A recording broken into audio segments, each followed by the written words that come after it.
Yo mga kaboltok, balik tayo sa isang exciting na laban ng Lakers kontra sa Minnesota, kung saan nagpakita ng lakas ang ating Lakers sa kabila ng matinding physicality ng laro.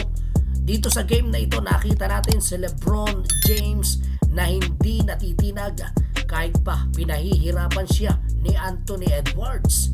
Sa unang bahagi pa lamang ng laro, si LeBron James na ang may malupit na 3-pointers mula sa kanto.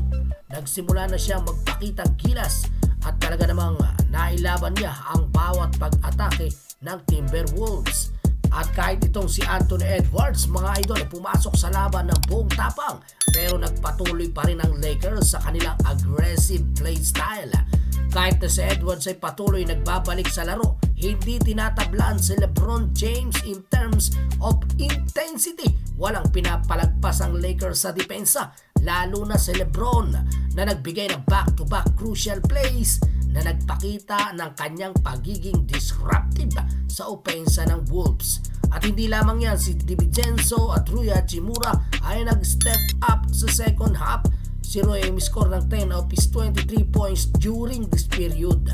At hindi lang si LeBron James ang gumawa ng clutch plays, kung hindi pati na rin ang ibang role player ng Lakers, si Austin Reeves na nagmula ng isang scoreless sa first half, nagbigay ng malaking contribution sa third quarter na nagpa-bounce ng laro sa kanilang pabor.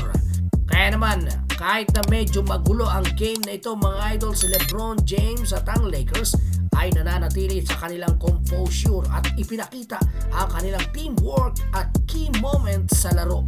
Kahit na puwersado silang maglaban sa bawat hakbang, ang bawat galaw nila ay nagsisilbing inspirasyon para sa mga fans nila. Kaya mga kaboltok, ano masasabi nyo sa laban na ito? Nagustuhan nyo ba ang aggressiveness ng Lakers at ang pagiging leader ni LeBron sa kanilang lahat?